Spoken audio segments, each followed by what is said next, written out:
ये कहानी किसी एक गांव में रहने वाले मूर्तिकार की है जो बहुत ही सुंदर मूर्तियां बनाता था और इस काम से वो अच्छा जीवन यापन कर पाने लायक कमाता था। कुछ समय बाद उसको एक बेटा हुआ जिसने कम उम्र में ही मूर्तियां बनाना शुरू कर दिया था और उसकी मूर्तियां भी बहुत सुंदर दिखती थी।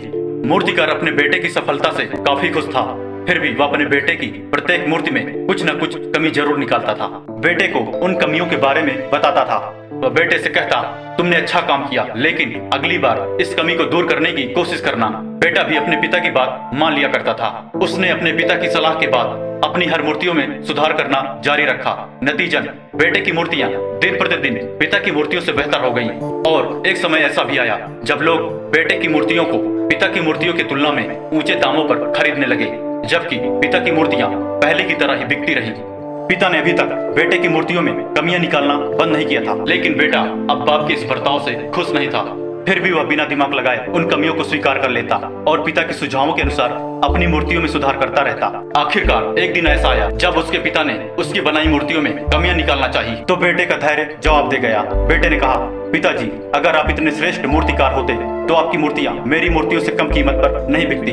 मुझे नहीं लगता कि मुझे अब आपकी सलाह की आवश्यकता है। मेरी मूर्तियां बेहतर हैं। बाप ने यह सुनकर बेटे को सलाह देना बंद कर दिया। कुछ महीने बीत गए। बेटा खुश था, लेकिन फिर उसे एहसास हुआ कि उसकी मूर्तियों की अब उतनी तारीफ नहीं की जाती जितनी की पहले की जाती थी, और अब उसकी मूर्तियों की कीमतें भी बढ़ना बंद हो गई। पहले तो उसे कुछ समझ नहीं आया, लेकिन फिर वह अपने पिता के पास गया और उनसे मदद करने को कहा।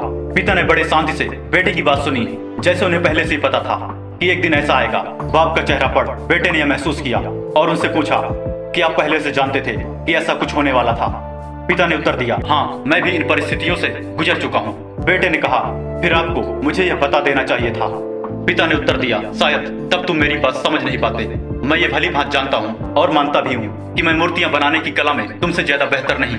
ऐसा भी हो सकता है कि मूर्तियों के बारे में मेरी सलाह ही गलत हो, और ऐसा नहीं कि सिर्फ मेरी सलाह से तुम्हारी मूर्तियां बेहतर हो गईं। लेकिन जब मैंने तुम्हें तुम्हारी बनाई मूर्तियों में खामियां दिखाई, तो तुमने जो बनाया था उससे तुम संतुष्ट नहीं थे।